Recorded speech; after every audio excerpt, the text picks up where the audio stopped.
Next topic हमारा है decimal expansion. Decimal expansions का मतलब है किसी भी फ्रैक्शन को डेसिमल में कन्वर्ट करना। जब किसी भी फ्रैक्शन को डेसिमल में कन्वर्ट करते हैं तो वह दो टाइप के हो सकते हैं। फर्स्ट हो सकता है टर्मिनेटिंग, सेकेंड हो सकता है नॉन टर्मिनेटिंग। टर्मिनेटिंग का मतलब डिवीजन स्टॉप हो जाएगा, नॉन टर्मिनेटिंग का मतलब डिवीजन स्टॉप नहीं होगा। कोटिएंट का वन या मोर डिजिट कंटिन्यूअसली रिपीट होगा या रिपीट नहीं होगा बट डिवीजन स्टॉप नहीं होगा। टर्मिनेटिंग का एक एग्जांपल देख लेते हैं। 12/4 जब इसको डिवाइड करेंगे तो 3 टाइम में ये डिवाइड हो जाएगा, यानी कि ये टर्मिनेटिंग है। इसी तरह से 8/5 देखेंगे तो 5 1 जा 5 और 5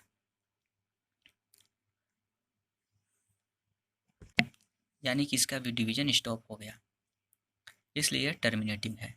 नॉन टर्मिनेटिंग में डिवीजन स्टॉप नहीं होगा और ये दो टाइप के होते हैं। फर्स्ट हो सकता है सेकेंड नॉन रिपीटिंग। रिपीटिंग को रिकरिंग भी बोल सकते हैं और नॉन रिपीटिंग को नॉन रिकरिंग भी बोल सकते हैं। तो चलिए इसका कुछ देख लेते हैं।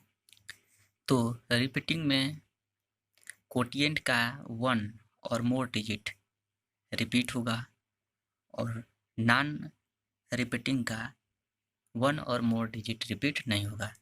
एक एग्जांपल के थ्रू समझ लेते हैं। एग्जांपल हमारा है 10/3। जब 10 को डिवाइड करेंगे 3 से तो 3 का टेबल 3 टाइम पढ़ेंगे तो 9 होगा, बचेगा 1। अब डिवाइड नहीं होगा, डेसिमल बैठाएंगे और एक जीरो लेंगे। जैसे ही जीरो लेंगे डिवीजन फिर से होगा, 3 टाइम में 9 आएगा। इस तरह फिर 1 आ जाएगा। फिर एक बार जब डेसिमल बैठा दिए हैं तो दोबारा डेसिमल बैठाने की ज़रूरत नहीं है, केवल जीरो बैठाते जाएंगे और डिवीजन को करते रहेंगे। तो ये फिर से 9 इसी तरह से डिवीजन होता रहेगा और 3 आता रहेगा। तो यहाँ पे 3.33 है। तो ये एक चीज़ हम जान लेते हैं कि जिससे हम डिवाइड करते हैं, जिस नंबर से हम डिवाइड करते हैं उसको डिवाइजर बोलते हैं।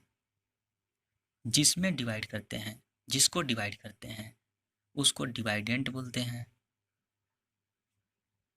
और डिवीजन करने के बाद, डिवाइड करने के बाद जो भी आता है राइट साइड उसको बोलते हैं कोटिएंट और जो नीचे आता है उसको बोलते हैं रिमाइंडर। तो यहाँ पर कोटिएंट का जो डिजिट है, एक डिजिट 3, वह लगातार रिपीट हो रहा है। तो ये जो डेसिमल है वह रिपीटिंग है और इसको हम 3.33 को हम ये भी लिख सकते हैं 3.3 बार। 3 रिपीट हो रहा है इसलिए इस पर बार लगा देंगे। अब आइए देखते हैं नॉन रिपीटिंग। तो नॉन रिपीटिंग का एग्जांपल ये हो जाएगा √3, √2, √3। रूट के अंदर जितने भी प्राइम नंबर्स है वे सभी नॉन रिपीटिंग में आते हैं, क्योंकि जब √3 का डेसिमल एक्सपेंशन करते हैं तो 1.41 ये आता है। इसमें डेसिमल के बाद कोई भी डिजिट रिपीट कंटिन्यूअसली नहीं होता है। कभी 4 आएगा, कभी 1 आएगा, कभी 3 आएगा, इसी तरह आते रहेगा। कोई भी कंटिन्यूअस नंबर जैसे यहाँ पे 3 रिपीट हो रहा है उस तरह रिपीट नहीं होगा। इस तरह √3 का जब डेसिमल फॉर्म में कन्वर्ट करेंगे तो 1.732 इस तरह कुछ आएगा। इसमें पाई है 3.14। ये सभी नॉन रिपीटिंग यानी कि नॉन रिकरिंग में आते हैं। एक इम्पोर्टेंट बात ये भी जान लीजिए कि जितने भी टर्मिनेटिंग डेसिमल होते हैं वे सभी रेशनल होते हैं, यानी कि इन सभी टर्मिनेटिंग डेसिमल को हम p/q के फॉर्म में कन्वर्ट कर सकते हैं।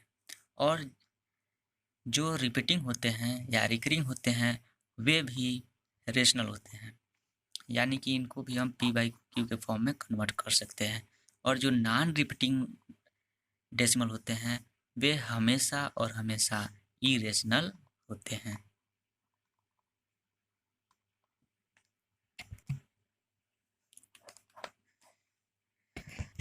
नेक्स्ट हमारा हेडिंग है लॉ ऑफ एक्सपोनेंट। एक्सपोनेंट का मतलब होता है पावर, यानी कि कोई नंबर ए है, इसके ऊपर जो भी पावर होता है उस पावर को बोल दिया जाता है एक्सपोनेंट, और जो नीचे का नंबर होता है उसको बोलते हैं बेस। तो एक्सपोनेंट से रिलेटेड कुछ फार्मूले हैं जिनको लॉ ऑफ एक्सपोनेंट बोल देते हैं। ये फार्मूले कुछ इस तरह हैं। ए के पावर m इंटू ए के पावर n इक्वल टू ए के पावर m प्लस n, यानी कि जब बेस सेम रहेंगे और पावर डिफरेंट डिफरेंट होगा और बीच में मल्टीप्लाई होगा तो पावर का सम हो जाता है, और जब डिवाइड होगा तो पावर का सब्सट्रैक्ट हो जाते हैं, और जब पावर दोनों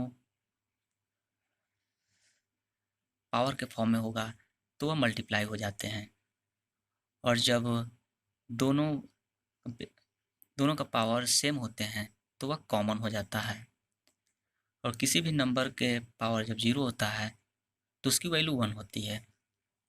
जब कोई भी नंबर का पावर पॉजिटिव हो, उसको डिनोमिनेटर में लिखना हो तो 1/a के पावर माइनस an कर देते हैं, यानी कि प्लस है तो नीचे करेंगे तो माइनस हो जाएगा, यदि माइनस है तो नीचे करेंगे तो प्लस हो जाएगा। सेवेंथ है रूट ए, ये n मल्टीप्लाई में नहीं है, जैसे स्क्वायर रूट होता है, क्यूब रूट है, उसी तरह है, तो इसको हम a के पावर 1/n लिख सकते हैं। इसका एक एग्जाम्पल देख लेते हैं। जैसे √4 लिखते हैं तो इसको 4 के पावर 1/2 लिख सकते हैं। जैसे क्यूब रूट 5 लिखना होगा तो इसको 5 के पावर 1/3 लिख लेंगे, इसको 1/5 के फॉर्म में लिख देंगे। इस तरह के पावर 9 होगा तो इसको हम लोग 10 1/9 लिख सकते हैं। इस वीडियो में हमने फर्स्ट चैप्टर नंबर सिस्टम के फुल कंसेप्ट, डिफिनीशंस और फार्मूले को अच्छे तरीके से सिस्टमेटिक वे में पढ़ा है। नेक्स्ट वीडियो में हम नंबर सिस्टम चैप्टर की एक्सरसाइज को सॉल्व करने वाले हैं, तो देखते रहिए टी स्टडी। मिलते हैं नेक्स्ट वीडियो में, तब तक के लिए धन्यवाद।